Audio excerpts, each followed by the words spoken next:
This pedal is about as simple and as versatile as you can get.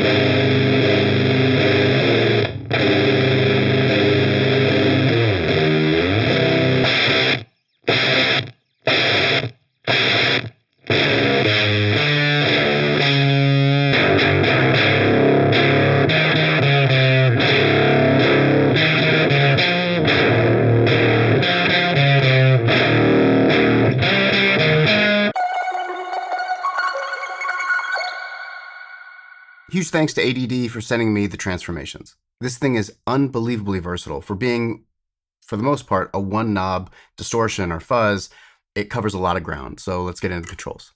First up, as I said, we have volume. This is a big knob. It can go quiet to loud as volume pedals go. Before that, we have 4 toggle switches. From left to right, we have gain. This is going to be a 3-way toggle, and you can basically toggle between low gain, mid gain, and high gain. Next up, we're going to have our clipping section, and this will give you 3 different clipping options. To the right of that, we have octave, and this will either engage or bypass an analog octave up circuit. And then finally, we have voltage. This will be a 2-way toggle, so you're either going to be like your standard biased voltage, or you're going to lower the voltage, and you're going to get, the spitty, gated type of fuzz and distortion. And that's it. That's the entire pedal. Even though it's incredibly simple, it really covers a lot of ground. And for today's demo, I'll be using my 2020 Jackson Dinky JS32, and this has idiot box pickups. I have an atomic in the neck and a meltdown in the bridge. From there, we're going into my Universal Audio Apollo X6 interface, and then as always, into the Softtube JMP 2203 amp plugin.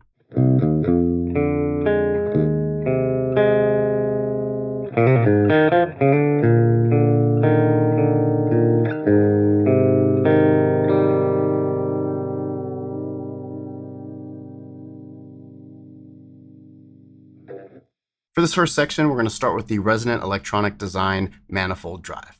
This is going to be used to push the transformations into a little more clang and grit and saturation. And here are my settings for the transformations. And then finally, that'll be going into the Avalanche Run V2 from Earthquaker. When we have both drives on, it's really metallic in a percussive sense. So you get this thick, gated octave up fuzz, but there's this this harshness to it that doesn't get shrill, but it's harsh. It literally sounds like you're banging on metal. It's rad. When we bypass the manifold drive and we're just using the transformations, you'll hear a lot of that same quality, but it's just a little more round, a little more subdued. Such a good gated octave up fuzz sound. What I really enjoyed here is that in this case, even with the octave up, it doesn't kind of overpower the distortion signal. Sometimes when you engage an octave in a drive pedal, that's all you hear, which is not good or bad, it's just different. And I was really pleasantly surprised that in this case, it doesn't overpower the actual drive circuit, which is gonna lead me to something with this pedal I'm gonna say a lot, is it is balanced extremely well.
right, next up, we're going to use that octave for more of like a ring mod sound. And pause for settings. But to begin our chain, we're going to have the ADD lag delay. This is one of my all-time favorite delays. I have done a full demo. You can check that out if you're into that. So in the beginning, on the neck pickup, as I'm picking lighter, it is really ring modulating. It sounds like that. It's this kind of hollow mid-range with this clang in the top end, and it's such a cool sound. What's even more special about it is when I pick harder and dig into chords, it just sounds like the coolest low to mid gain distortion around. So even in a pedal so simple that can get kind of weird and gnarly, just with your picking hand, you can completely change the sound of the drive. It's devastatingly cool. Enjoy.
And lastly, we're going to go for a more traditional kind of thick fuzz sound.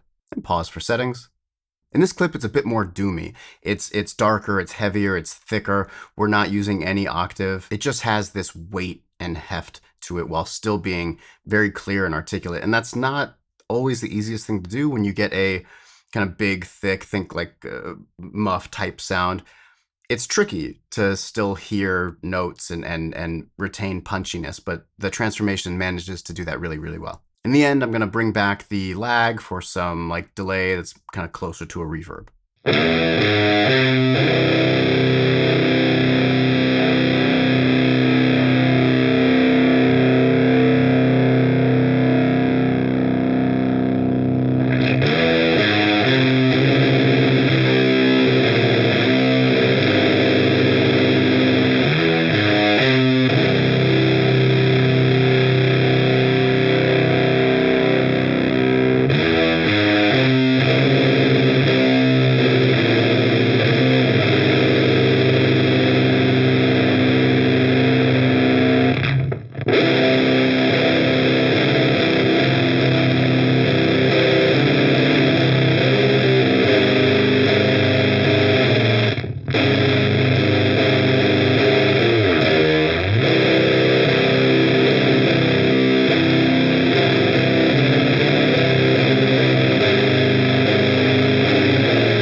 And that's a wrap for the audio disruption devices transformations. Like I said, it's as simple as it gets. One thing that I don't worry about it, but I tend to think about when I see like a one knob pedal is, man, I hope I'm not left wanting EQ, especially. And I have to say that the transformations is balanced perfectly. It's always exactly where I wanted it to be. I never thought like, oh, I wish it was more or less in either direction. The simplicity of something where you can just control the volume and then in an instant change your tone between 4 switches is really fun and inspiring, and it allows you to move very quickly when you're looking for sounds or changing sounds. It also allows you to recall sounds really quick too. We've all been there with pedals where it's like, oh man, the knob isn't exactly where it was and now it's a totally different tone. And in this case, you're not going to have that scenario. It's rad. I've yet to see something that ADD does that I didn't really fall in love with, and this is no exception. I think this is perfect for anywhere in the signal chain too, like post reverb, pre-drive, like it's awesome. If you think it's awesome too, click the link in the description below and check it out for yourself. While you're in there, there's links for everything else I'm using today, as well as links to my Bandcamp and all my socials. So if you're following me here, follow me on Instagram and TikTok too. And if you're not following me, what the hell? Click the subscribe and the notification bell thing and like and share and comment and all that stuff. As always, I really appreciate the support. Thank you guys so much for watching. And until next time, peace.